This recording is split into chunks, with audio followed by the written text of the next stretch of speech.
Okay, we're back once again. Parang DJ lang sa radyo, no? Ayo, what's up? At ako nga pala si BT at nandito ngayon tayo sa BT Reaction and welcome to my channel, Tunay na Kritiko. Ayan, ang ating panimulang tugtog ngayon. At syempre, meron tayong panonooring video ngayon. At ito ay pinamagatan po nilang kakapasok lang, Diyos ko, matindi to. Binigla lahat. Kiko, kumpirmado na VP Sara, PBBM na shock, dilawan, iyak. Ayan o. So, si Kiko, aba, mukhang nagpaparamdam na naman ata. So, wag na natin pagtagalin at sabay-sabay na nating panoorin ang laman ng video na hatid sa atin ni News PH at bibigyan natin ng reaksyon ng balitang ito. Pasok! Ito po, butata po si Kiko Pangilinan dito po sa mga kakamping. Mukhang hindi na po siya pakikinggan, no, sa kanyang mga panukala. Ito po ang sinabi ni Kiko Pangilinan kasi on the attack. Papakinggan pa ba yan? On the attack. Sabi po ni Kiko Pangilinan sa mga kasama niyang kakamping dito po sa panawagan nga nilang tama nga kami. Yung pala yung sinasabing tama nga kami. Tanga nga kayo. Sabi ni Kiko Pangilinan, with due respect, this and other similar messages, message types, do not help advance the cause we fought for then and continue to fight for now. Ayon po to kay Kiko. We need to persuade and convince. We do not need to ridicule and insult. Kailangan natin makipag-usap at makinig, hindi itong mang-insulto at makipag-away. So, pinayuhan na naman ng bait-baitang si Kiko Pangilinan ang kanyang mga kapanalig sa pink movement na wag po tayong mambastos, wag po tayong mang-insulto, wag po tayong makipag-away, no? We need to persuade and convince. Yan na naman sinabi ni Kiko. Ano po ang sinabi ng kanyang mga kakampings? Galit po kay Kiko. Ito po. Sabi niya, with all due respect, you are wrong. Ito. Butata si Kiko sa mga kakamping. We should be vanguards of the truth and the watchmen over the towers. What we need is vigilance and boldness in standing up for what is right and raising our voices. Biruin nyo, no? In unison to highlight the travesty that is happening right now. We should. So binutatapos, we should not be cowering in the darkness. We should be raging against the dying of light. Yan po ang sinabi ng ni Pilio Agpao. Isa pong kakamping. Ito pa po. May maganda pa rito eh. With all due respect din po, sabi naman po ni Paul Gutierrez, di ba ginawa na natin yan dati? May nangyari ba? So what should we be doing different now other than sitting and watching the sidelines?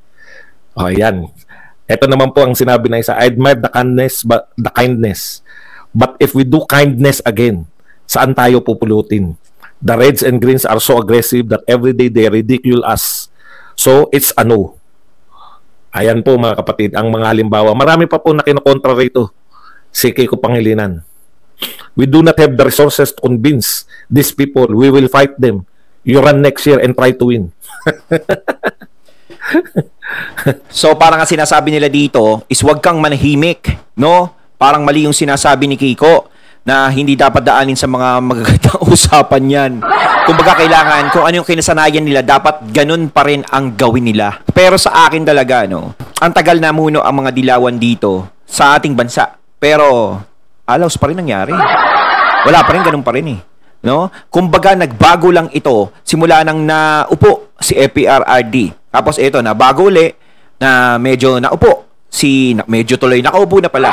Nakaupo na si PBBM dito sa pwesto. Pero medyo nagkakagulo ngayon ng konti na maaari namang maayos. Ang sinasabi nila dito, parang gusto nila na tumakbo ka uli.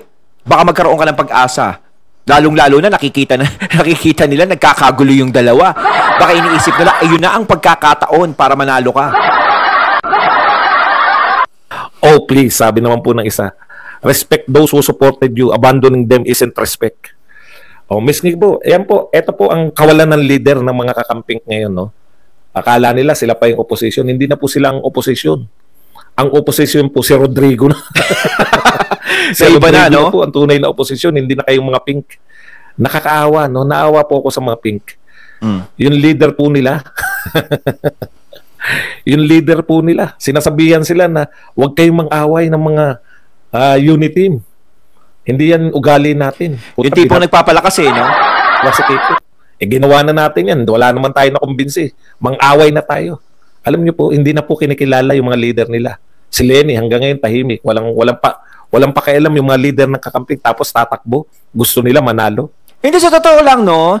Yung ginawa nilang pang-aaway talaga is wala talagang nangyari. Nung eleksyon ng 2022, no, ginawa na nila yan Inulit-uli. Di ba? Kumbaga, ayun, hindi pa rin nanalo yung mga nasa kaha nila. No? Ang nanalo pa rin is iba.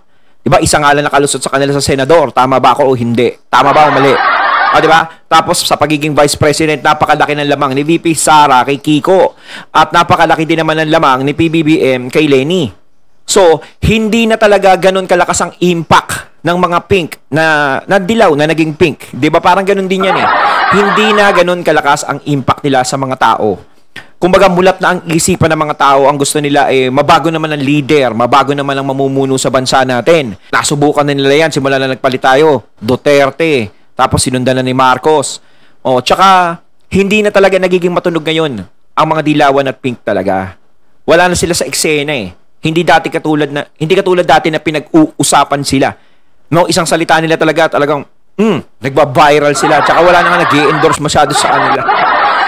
Kaya kung ako sa kanila is wag na lang silang makisali o makigulo rito kasi mas lalo lang magkakaproblema Alam nyo kaya kayo talunan, no? Kayong kakamping, wala kayo, binabaon na kayo.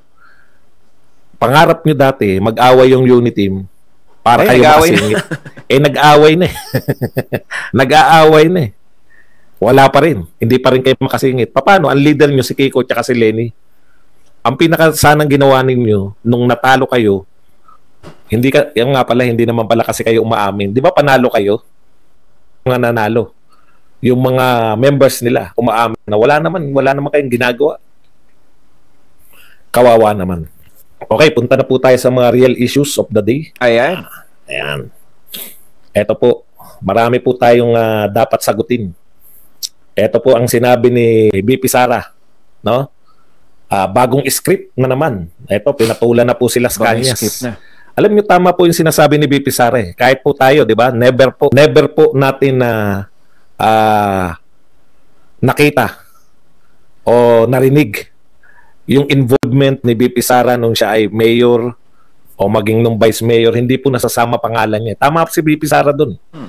Matagal na po natin naririnig yung DDS. Matagal na po natin naririnig yung tukhang. In fact, kaupo pa lang ni Duterte ang ginawa ng mga dilawan, no? Sa pangunguna ni... Kaya, nagtataka kayo, parang aping-api si Laila de Lima. Ano lang po natin, no? Ipaalala lang natin, no? Hindi pa po nag-iinit yung puwet ni President Duterte sa upuan nun, Sinimulan na silang imbestigahan dyan sa DDS sa Davao. Yung ginawa nilang tukhang-tukhang, no? Sa Davao. Pero never po nabanggit ang Vice Mayor, then Vice Mayor Sara Duterte. Never po nabanggit yung Mayor Sara Duterte dito po sa mga war on drugs na to. Dito po sa mga EJK na to, no? Never po, sa lahat po. Nakasubaybay tayo Di po ba? Narinig na rin natin yan sila sa Kanyas. Hindi po yan wala pong Sara Duterte na binabanggit po yan. Para sa akin, hindi ako nagtataka dyan kung bakit na-involve ang pangalan ni VP Sara dyan sa mga war on drugs na yan na nangyayari noon na ipinapato ngayon kay FPRRD. Di ba? Alam naman natin, syempre kung sisimulan mo sa ama at sisimulan mo kay General Bato, syempre, kay Senador Bato, dahil sila yung talagang gustong kasuhan dyan syempre, idadamay na rin si VP Sara. Dahil kaya siya idadamay dito, dahil si VP Sara ay nakikita nilang isang malaking threat sa 2028 election. Kahit napakalayo pa niyan, is napaka-advance na ng mga pag-iisip ng mga tao na gusto siyang hilahin pababa. So, ano ang gagawin nila? So, samantalahin natin, kinakasuhan natin si FPRRD, habulin ng ICC yan, idamay na rin natin si BP Sara kahit walang kinalaman si BP Sara doon sa war on drugs na yan. Kasi mantakin mo, dati nanunungkulan siya bilang mayor dyan sa Davao, is hindi naman siya nai-issue ng mga ganyan. Hanggang sa nagkaroon ng eleksyon noong 2022, is hindi naman siya nai-issue sa ganyan. Ngayon lang talaga, naging issue yan sa kanya.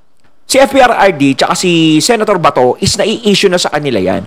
Pero si VP Sara, no, wag na tayong magtaka kung bakit na-issue yan. Kasi kaya siya nasama dyan, politika yan eh.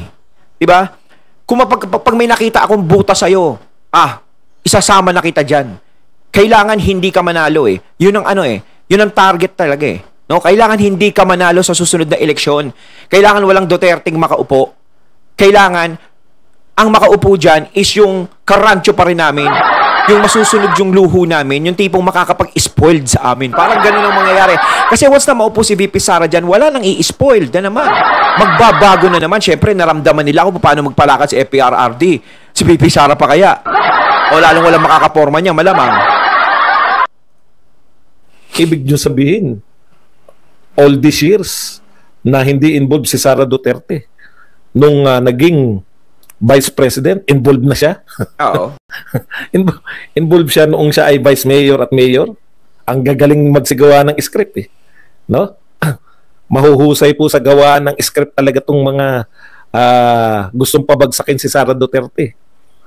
Parang Bikoy lang yan. Bikoy part 2. Wala po naniniwala. Kaya nga sabi ni Sara Duterte, ang tagal ng panahon, hindi siya involved. Nanood po tayo lahat sa investigasyon ni Laila de Lima hanggang napata na siya ni Richard Gordon. Pero hindi po involved. Nung nag-Vice President, biglang involved na po. Politika parang pelikula eh. Ibang klase talaga to si yung gustong-gusto po nilang pabagsakin no? At all cost. Kinakailangan. Kahit naman, alam po ninyo kung sino man po yung nagpipinance dyan sa mga tao na yan. Pagpalagay na natin, nagtagumpay kayo. Hindi naman si Tambi ang mananalo. malayo malabo po. eh. No? Okay. Sabi po sa akin ni kasi talaga ang nakikita ko lang talaga na makakatapat ni VP Sara sa susunod na eleksyon. Kung sakaling tatakbo siya ng presidente, ang meron lang talaga si Raffy Tulfo, no? Ang pwedeng makatapat sa kanya sa pagiging presidente yung may tira talaga na gusto rin ng tao. Siyempre, may mga tao na ayaw din kay Tulfo, may mga tao na gusto kay Tulfo, may mga tao na gusto kay VP Sara, may mga taong ayaw kay VP Sara. No, kaya kung si Amy Marcos tatakbo ba, hindi magiging tatlo sila. Pero si Amy Marcos, malamang ko magpapadaan yan eh. Kumbaga, ikaw muna, VP, kung tatakbo ka. Pero si VP Sara kasi hindi pa siya nagko-confirm kung tatakbo na ba siya presidente. Ang layo-layo pa. Sabi nga ni VP Sara, magtrabaho muna tayo. Ngayon, kapag nandiyadyaan ng 2028, doon natin malalaman yan, mga 2027, doon natin malalaman kung talagang desidido ang isang VP Sara na tumakbo sa susunod na eleksyon ng presidente. No? Kapag na-confirm na natin yan, yung dalawa lang talaga maglalaban dyan. Siyempre, iti-turn over na ni PBBM ang kanyang posisyon sa susunod na magiging presidente. Ngayon, kailangan ang magiging presidente natin is yung hindi pa rin tayo lugi. Diba? Kasi kapag tayo nagpaupo na naman nang wala na namang buhay, ay patay. Yari na naman tayo dyan. Sara, kung talagang kayo ay totoo na naniniwala kayo na merong siyang ginawa, ay ba't hindi nyo sampahan ng kaso? Hindi na po tatay niya presidente. No? In fact, kalaban po nila yung kalaban po ng pamilya nila ngayon, yung namumuno. Kayang-kaya nyo pong sampahan ng reklamo. Bakit po ayaw ninyong sampahan? Kaya naman po, di ba? Kaya po kayo tumakbo sa ICC noon dahil ang nirereklamo nyo, presidente ng Pilipinas. Noon. Pwede talaga sasabihin, pucha, anong laban namin dyan sa presidente? Bagamat mali na dumirekta kagad kayo sa ICC, mapapangatwiranan nyo kasi pinakamakapangyarihan. Ngayon po, wala na po sa kapangyarihan si Tatay Digong. Pwede nyo nga siyang sampahan sa local court kung gusto nyo talaga ng katarungan. No, tutusin, pwede na eh. Wala rin po si BP Sara. Pwede nyo naman po sampahan ng kaso. Bakit po hindi? Yun na nga Gusto nyo lang pabagsakin. Alam nyo po, sa dami po ng banat ninyo sa mga Duterte, wala na po naniniwala. O pwedeng-pwede naman talaga yun. No? Na kayo po ay malaya po kayo na dumulog sa local court at hindi po nila aatrasan. Ano po ba ang nakakapigil sa inyo? Wala na po sila sa kapangyarihan. Ayun, natating natunghayan ng video na nagbula kay News PH. At syempre natunghayan natin ang boses na yun na nagbula kay Sir Badong Arateles. Kung tutuusin, kayang-kaya na nga nila ngayon na tanggalin sa scene talaga ang mga Duterte. Pero ang mga Duterte talaga is lumalaban. Kilala naman natin ang mga Duterte na hindi basta-basta magpapatalo sa ganyan yan. Lalong-lalo na kung nadedehado sila at hindi totoo yung mga ibinibintang sa kanila. No? Siyempre, tayo, ayoko din magkawatak ang unit team. Sinasabi nga ng karamihan, wala nang unit team. Sira na yan. Pero sa akin, siyempre, tayo humihiling pa rin na sana ang problema ni FPRRD at saka ni PBBM ay mag-ayos. No? Mas maganda kasi yan sa bansa natin yung pagtutulungan. Diba? Naniniwala pa rin ako, isang araw, pagising natin, okay na yung dalawang yan. Sana nga. Ang nagpapalaki lang talaga yan, yung mga nasa gilid-gilid ayun na matindi, yung mga nasa gilid-gilid. Kayo mga katunay, ano masasabi nyo tungkol dito? Comment lang po kayo sa comment box. So once again, I'm BT and I'm out. Peace.